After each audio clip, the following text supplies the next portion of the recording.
With a break in the weather, I'm finally able to get the YZ250 out to my property for some final adjustment and a long-awaited test ride. Since the initial video on this bike, where I diagnosed a no-spark issue, I've found a couple of other small defects. One being a loose shifter lever. I don't want to ride the bike like this, so the first order is to fix this.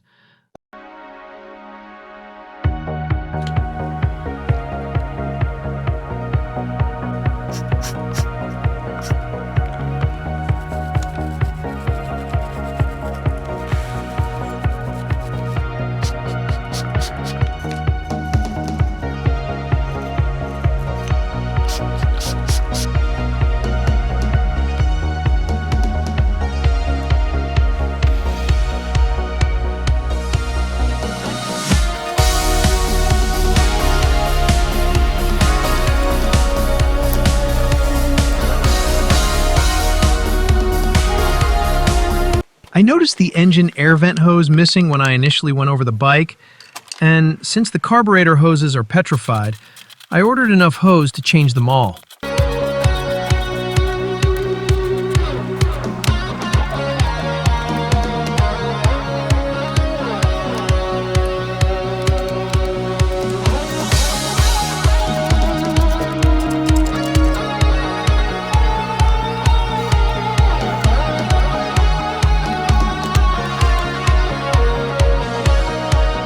As you can see, the hoses slide right off, even with the retaining clips on. In my mind, they're worth replacing.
Fair warning, never remove the radiator cap when the engine's hot, or even warm. This bike's cold, so I remove the cap to check the coolant circulation. If the coolant is not circulating, like it is here, the water pump is bad. This looks good.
I always change the fluids while the engine's hot, or at least nice and warm, so all the contaminants drain out.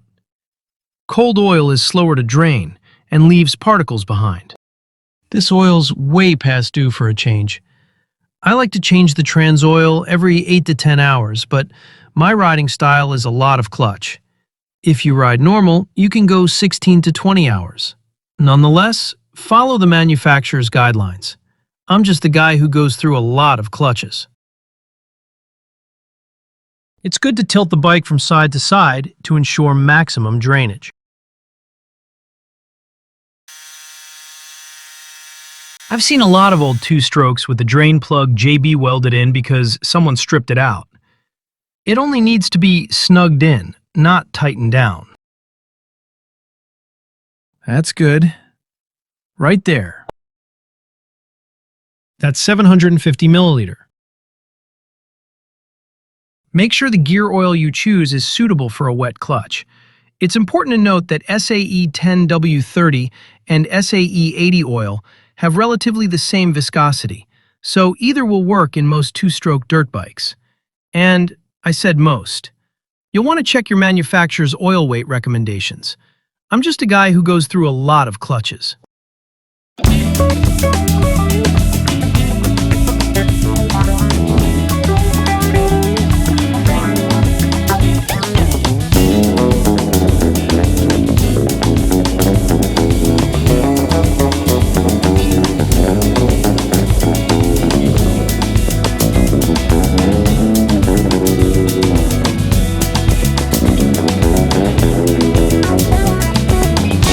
I removed the radiator cap earlier and it's a tight fit with the shroud, so I'm removing it for the coolant change. Depending on your bike, you may have enough access room and don't need to do this. Some bikes have a separate drain plug on the water pump. This one does not. In this case, the bottom bolt on the water pump is the drain plug.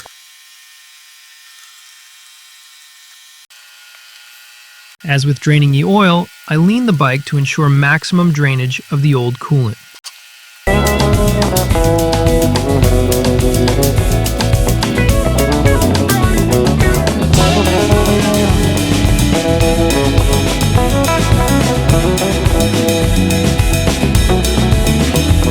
Looking at the color of the old coolant, it's obvious the ethylene glycol is completely broken down and was likely not cooling the engine properly for peak performance.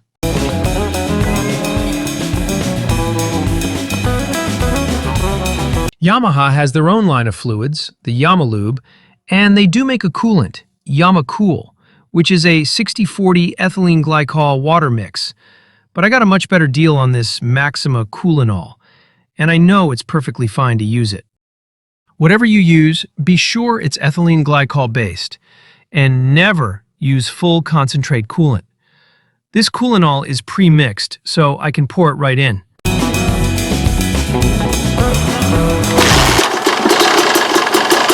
To reiterate safety, never remove the radiator cap when the engine is hot, or even warm. You'll get scalded with steaming hot pressurized coolant. This engine is cold, so it's safe to remove the cap and top off the fluid while it's circulating. And again, if the fluid is not circulating as you've seen here, the water pump is not working.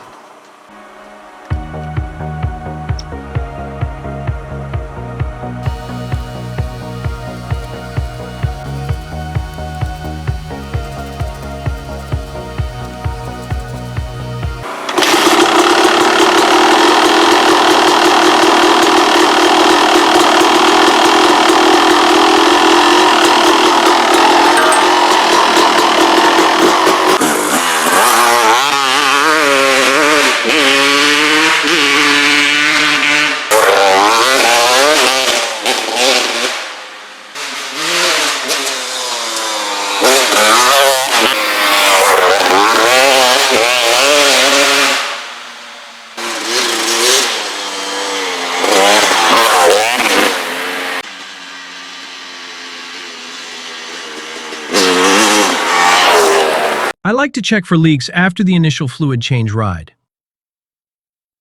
Everything looks good. If you made it this far and haven't done so yet, hit the like button. That shit's greatly appreciated. Or feel free to subscribe. That shit's regarded on the highest level. Join me on the next one, where we'll be taking the bike to a local track for some real riding action.